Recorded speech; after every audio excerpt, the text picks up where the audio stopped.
اعوذ باللہ من الشیطان الرجیم بسم اللہ الرحمن الرحیم السلام علیکم یا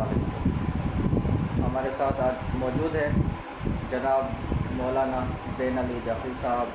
جو ایک بہترین شخصیت ہے، مناظر اسلام، بہت کتابوں کا مطالعہ کیا اس نے۔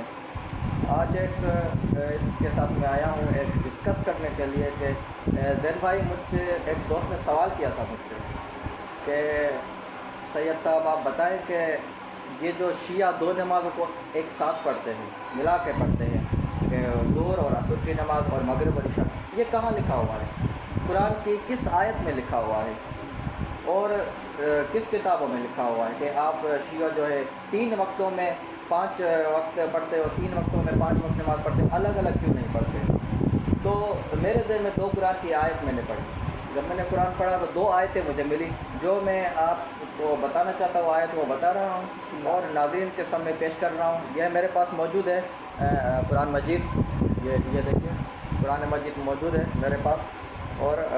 ہر کسی کا یہی قرآن ہوتا ہے، تمام مسلمانوں کا، ہمارا کوئی الگ نہیں ہے قرآن، یہی قرآن ہے۔ آپ نوٹ کریں، میں آیت بتا رہا ہوں، سورہ ہود ہے، 12واں پارہ ہے، سورہ ہود ہے، اور اس میں اللہ فرما رہا ہے کہ 114 آیت ہے، آیت کا نمبر 114 ہے۔ اللہ فرما رہا ہے کہ وَأَقِیمِ الصَّلَاةَ، نماز قائم کرو، طرفی النہار، دن کے 2 حصوں میں، دن کے 2 حصوں میں، وَالزُّلْفَ مِنَ اللَّيْلِ، اور رات کا اندھیرے تک،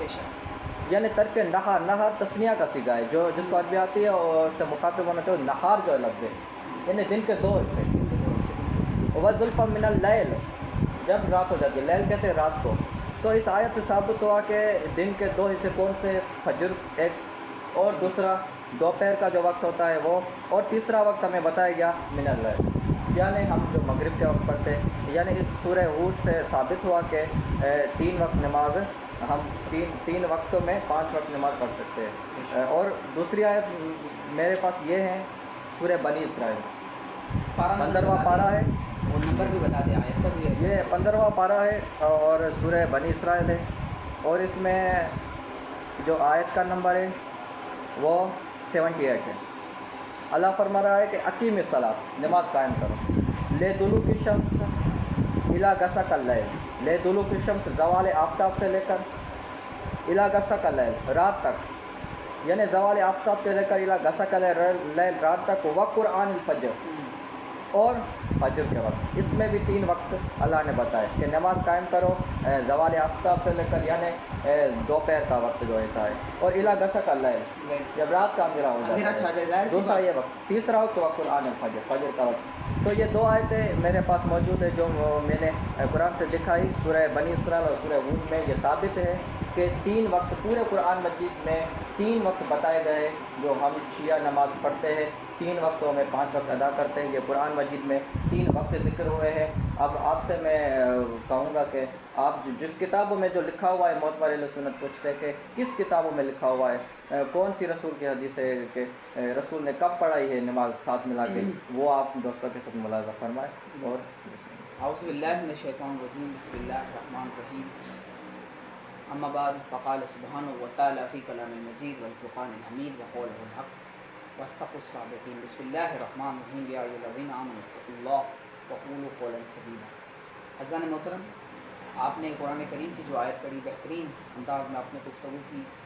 اور یہ قرآن کی آیت واضح طور پر دلیل ہے کہ اللہ تبارک و تعالیٰ نے جو قرآن میں ٹائم بتایا ہوا ہے وہ 3 ٹائم بتایا ہوا ہے۔ ظاہری سی بات ہے، ابھی اسی آپ نے کہا کہ یہ قرآن کریم کی جو آیت پڑھی، کیونکہ قرآن کہتا ہے،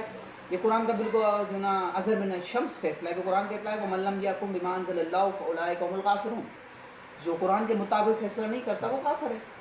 جو قرآن کے مطابق فیصلہ نہیں کرتا وہ بے دین ہے، جو قرآن کے مطابق فیصلہ نہیں کرتا وہ ظالم ہے۔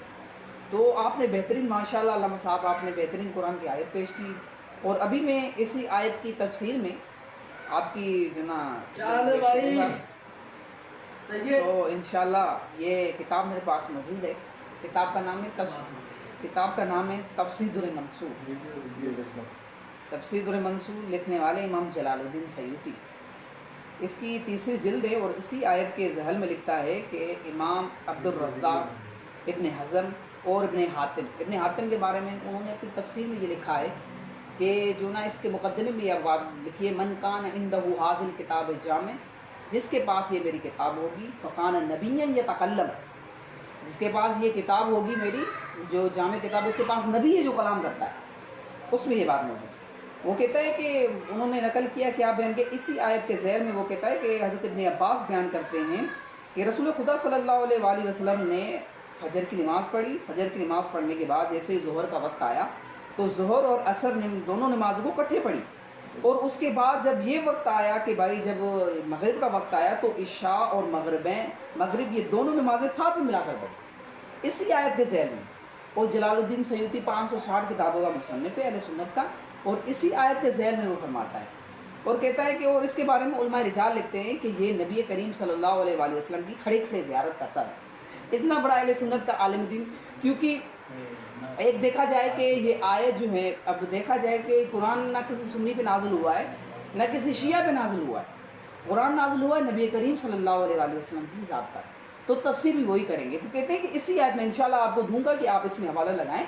کہ اسی آیت کے ذیل میں نبی کریم صلی اللہ علیہ وسلم نے ظہر اور عصر کی، مجاہدین کہتے ہیں کہ ظہر اور عصر کی نماز دونوں کا جو نا ساتھ ملا کر پڑھی، اور ظہر کی بھی اثر میرے پاس حوالہ جات موجود ہے، انشاءاللہ میں دکھاؤں گا۔ ان دونوں کتابوں تفسیر در منصور ہیں، ان کتابوں میں یہ موجود ہے کہ رسول خدا صلی اللہ علیہ وآلہ وسلم نے یہ دونوں نمازیں ساتھ میں ملا کر پڑھی۔ ماشاء اللہ بہترین۔ اب ثابت ہو گیا کہ ہمارے قرآن مجید جو ہے تمام ملت اسلامیہ کا ایک ہی ہے قرآن مجید، ان سے بھی ثابت ہے کہ 3 وقت بتائے گئے، 3 وقت میں یعنی پڑھ سکتا ہے، اب کوئی اعتراض نہیں کر سکتا، اور کتابوں سے بھی ثابت ہے کہ رسول نے بھی پڑھایا ہے۔ دوستو اب ہمارا چینل دیکھتے رہیے، ہمارے ساتھ موجود ہے مولانا زین علی مناظر اسلام، جس کو جو سوال ہے، جو بھی ابہام ہے آپ کا، وہ آپ کمنٹ میں سوال کریں اور ہمارے پاس ان باکس میں سوال کریں، انشاءاللہ آئندہ آپ کے سوال کے جواب کے مطابق ویڈیو بنائیں گے اور آپ کی خدمت میں پیش ہوں گے۔ والسلام ورحمۃ اللہ وبرکاتہ۔